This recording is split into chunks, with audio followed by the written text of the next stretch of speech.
ప్రజా తెలంగాణ టీవీ న్యూస్కి స్వాగతం.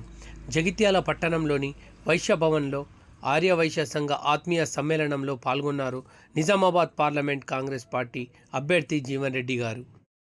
ఆర్య వైశ్య సంఘ సభ్యులు నిజామాబాద్ పార్లమెంట్ అభ్యర్థి జీవన్ రెడ్డి గారికి ఘనస్వాగతం పలికి పుష్పగుచ్చం అందించి శలువాతో సన్మానం చేయడం జరిగింది.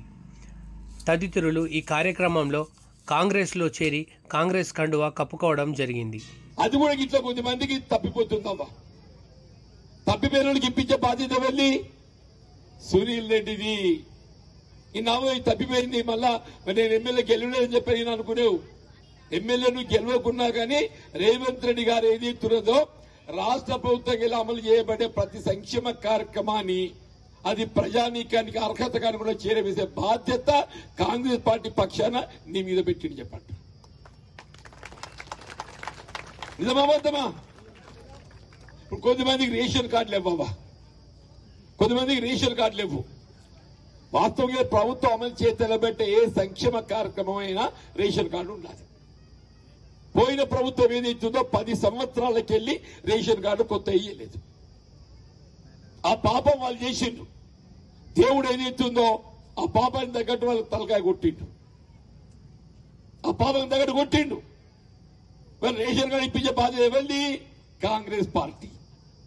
రేషన్ కార్డు లేని వాళ్లకు కొత్త సంసారాలు, కొడుకు లగ్గం మీద కోడలు వస్తుంది, కోడలు వస్తే లగ్గం సంసారం కొత్తగా వస్తుంది రాదా? ఆ కొత్త సంసారానికి రేషన్ కార్డు కావాలన్నా వద్దా?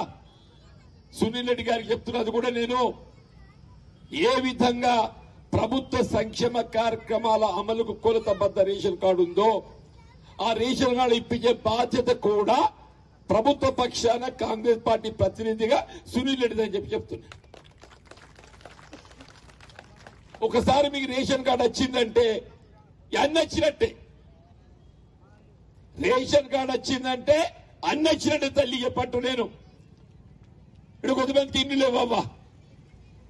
పోయిన సర్కార్ 10 ఏళ్ళ గల ఇల్లు కట్టలేదు. ఆ ఎమ్మెల్యే సంగతి నాకు తెలియదు కానీ కేసీఆర్ అది ఇల్లు మీద ఇల్లు కట్టుకుంటావా?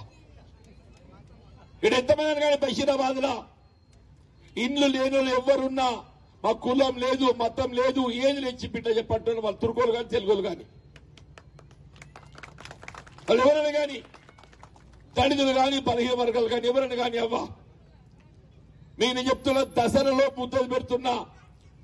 రేపు మా కాంగ్రెస్ కార్యకర్త విజ్ఞప్తి చేస్తున్నారు, దయచేసి మీరు ఇల్లు ప్రచారం చేసేప్పుడు ఏదైతుందో ఆ ఇంటిలో ప్రభుత్వ సంక్షేమ కార్యక్రమాల అమలుకు అర్హత కలిగి ఉండి లబ్ధి పొందలేకున్నట్టయితే అవన్నీ వివరాలు సేకరించండి. ఆ వివరాలు సేకరించి మీరేదైతుందో సునీల్ రెడ్డి గారికి ఇవ్వండి. అప్పుడు బరువు బాధ్యత ఎవరికి పడుతుంది? సునీల్ రెడ్డి గారికి పడుతుంది. అదృష్టం నీకు వెళ్తా అనుకో, ఆయన ఏం చేస్తాడు? నన్ను పట్టుకో, ఏమైనా ఓటప్పుడు బాగా చెప్తీవి కదా, ఉన్నేలి అని నన్ను ఎత్తిగా పెట్టినావు కదా, చెప్పన్నాడు ముఖ్యమంత్రి దగ్గరికి. పట్టకపోడా అప్పుడేంది?